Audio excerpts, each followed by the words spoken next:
Please welcome Special Prosecutor Ken Starr. Yeah, you want to stand or sit?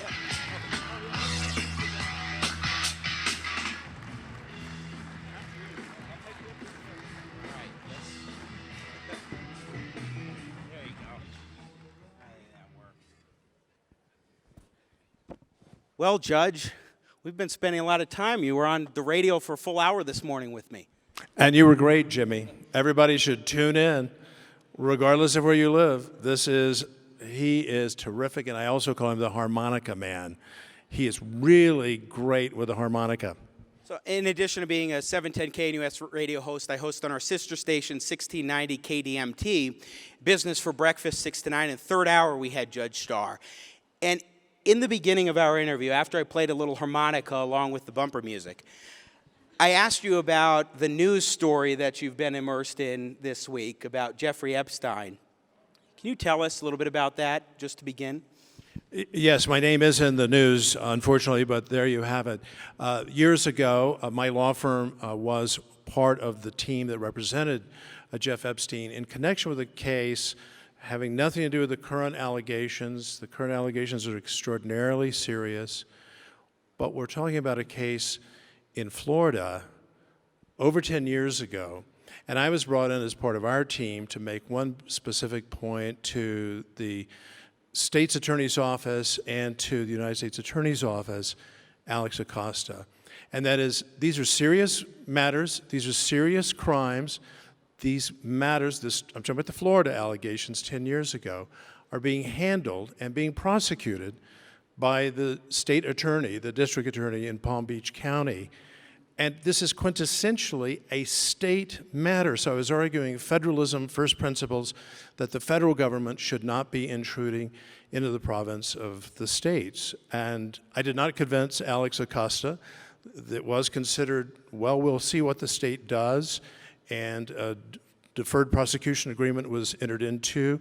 That has been criticized in recent days, but what we're seeing now is a completely different kettle of fish involving extremely serious allegations. They are allegations.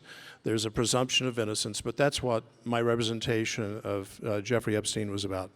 And real quick on this topic, Alex Acosta, the Secretary of Labor, just announced that he's resigning his post. What do you make of that? Well, Alex is a very honorable person, and I think conducted himself, and I've said that fairly recently, with integrity in these Florida proceedings. And we appealed his decision up as high as the Deputy Attorney General of the United States. And what we were told is, you have made, and these are the words of a senior Justice Department official, compelling arguments. Our federalism allow the states to handle this, but we are deferring to the judgment of the U.S. Attorney. So I regret that. Alex is a good person who's had a great record as Secretary of Labor, but obviously these are political decisions. Now, you wrote a wonderful book I have in my hand here, Contempt, a Memoir of the Clinton Investigation. And one of the things that's so fascinating about this book, and it's a tremendous read, is how you go into detail about how you got from a land deal to a blue dress. How in the world did that happen? And did you go rogue, Ken Starr? The answer to that question is no, emphatically not. And one of the reasons that I chose to write the book after 20 years was that there, I think, continued to be a misunderstanding, lack of understanding, Jimmy, within the American public as to how the investigation did, in fact, progress all the way to the most controversial phase, the Lewinsky phase. We had 14 criminal convictions in Arkansas, but what does that have to do with conduct in the White House involving this relationship? And what happened was that when information came to us that the President of the United States was involved in a perjurious course of action, encouraging others to lie under oath, we then assembled that information, we took it to the Attorney General of the United States, appointed by President Clinton, Janet Reno. And Janet Reno made the determination, I think correctly, that the matter had to be investigated. She made that determination. She didn't sweep it under the rug. She did the right thing, and then she went to a 3-judge panel which existed under the old regime, the independent counsel law, and that 3-judge panel ratified what the Attorney General had said, that our investigation should look into the serious allegations of perjury and obstruction of justice. That really got lost in all of the debate 21 years ago.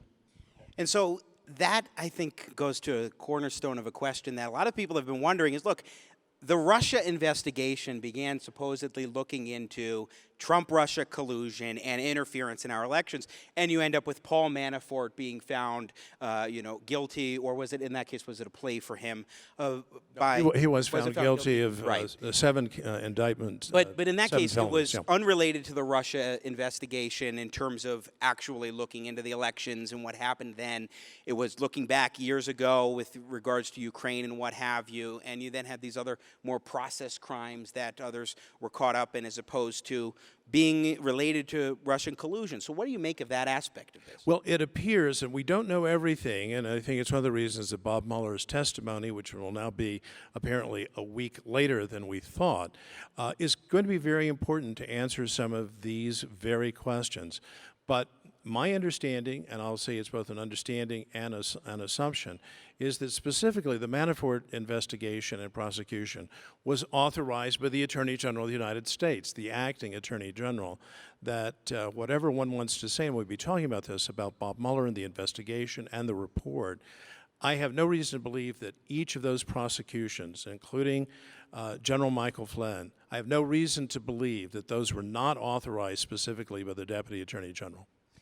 Now let's get to the Mueller report. You've been going after a former colleague of yours, Bob Mueller, the special counsel on this case, particularly for the way in which he handled Book 2, which is all about accusations of obstruction of justice on the part of President Trump. Why have you been so critical of him now? Well, in context, and I thank you for mentioning that I do have a background, a professional relationship with Robert Mueller. And Bob and I served around the conference table under President George W. Herbert Walker Bush, President Bush 41. And I think he served with great distinction, among other things, as head of the criminal division at that time. He's had a very distinguished career. But here we are now, and I have been critical of the report. I believe that the report goes far beyond what is contemplated by the regulations of the Justice Department under which he was appointed. Briefly, those regulations call on the special counsel, on Bob Mueller, to provide the Attorney General, not Congress, with a confidential report, note the word confidential, that explains his prosecutorial and declination decisions. He did that in Book 1, but he then goes on in what we're calling Book 2 or Part 2, which is the so-called obstructive acts. And to me, reading it carefully, thinking about it, sort of meditating on the text, what that report, that part of the report was designed to be, I think was inappropriate. It essentially is a book for Congress to consider impeachment. And as an agent of the Justice Department, as a subordinate officer of the Justice Department, he did not have that authority. Now, that having been said, it's there. It's before the Congress, and so we will see, of course, what he says in 10 days or 2 weeks. Now, when you released the Starr report, you were very clear and in testifying before Congress that you believe that the President of the United States, then Bill Clinton, had committed obstruction of justice in addition to perjury. Do you think that the Mueller report provides sufficient evidence to say that he actually committed obstruction of justice? I don't. And I know there are prosecutors who say, oh, my goodness, look at all this. But I absolutely disagree for a number of reasons. One, I have a quarrel with the approach that the report takes with respect to the obstruction of justice statute. Number two, and probably more fundamentally, many of the acts that are referred to, such as the firing of James Comey and his explanation for the firing, are at the heart of presidential power. So he was exercising his Article II power.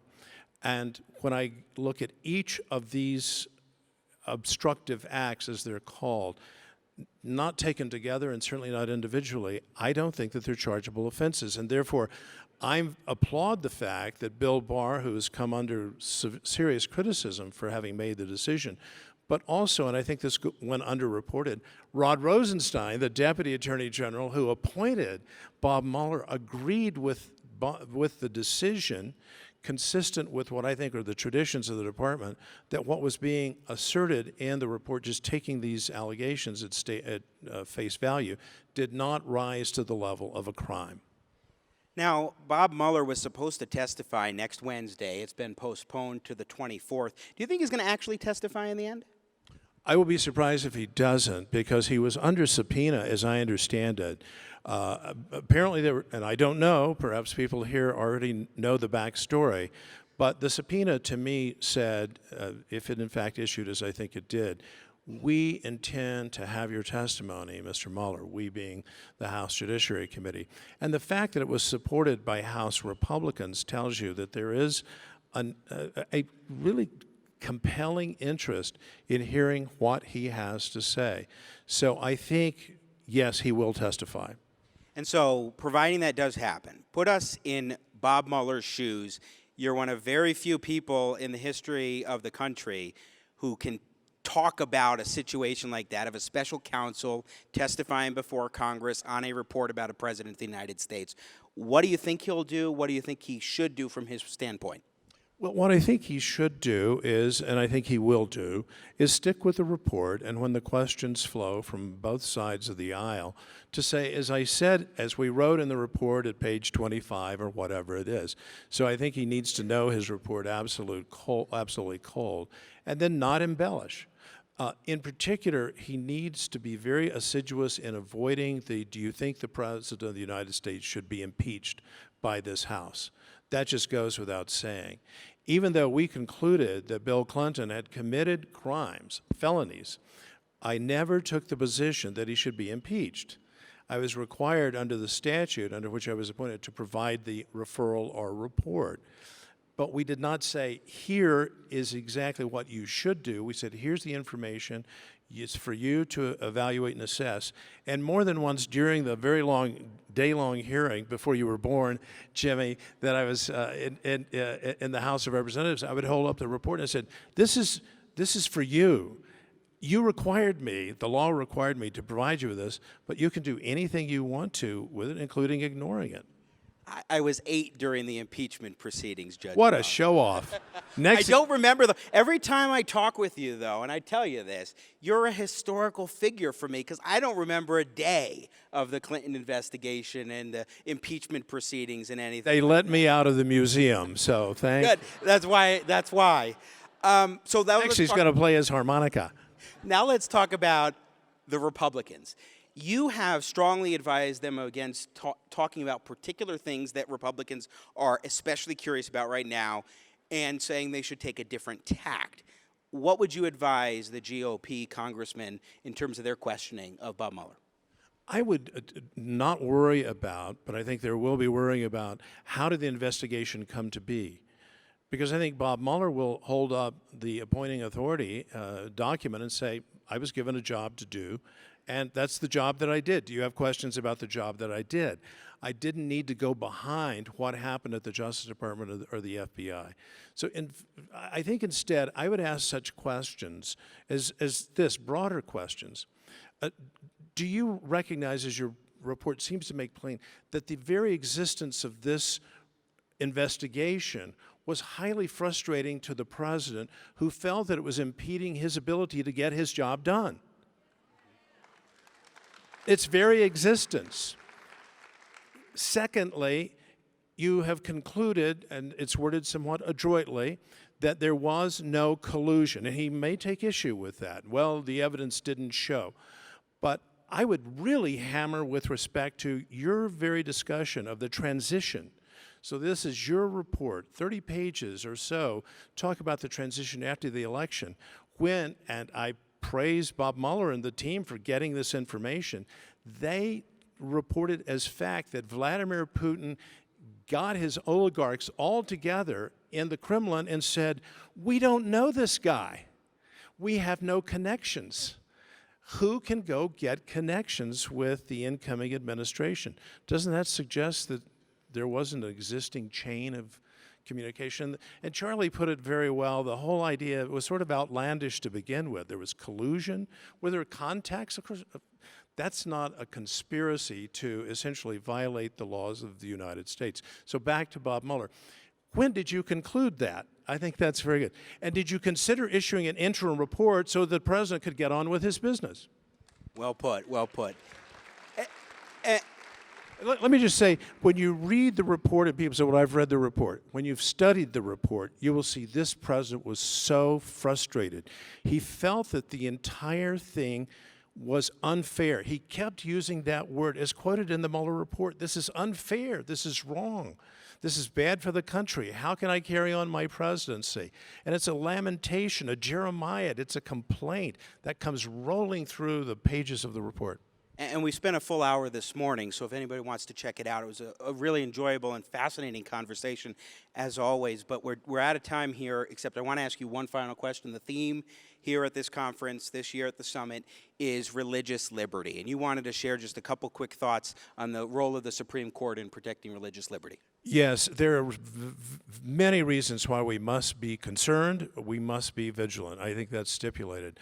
But the good news is, just as the Supreme Court decided favorably to the idea of public displays of religious faith in the Bladensburg Cross case just decided a couple of weeks ago, so too, time and time again in recent years, the Supreme Court has been favoring religious liberty. The culture is putting enormous pressures, but look to the hills from whence our help comes, including the Supreme Court of the United States. A man of integrity.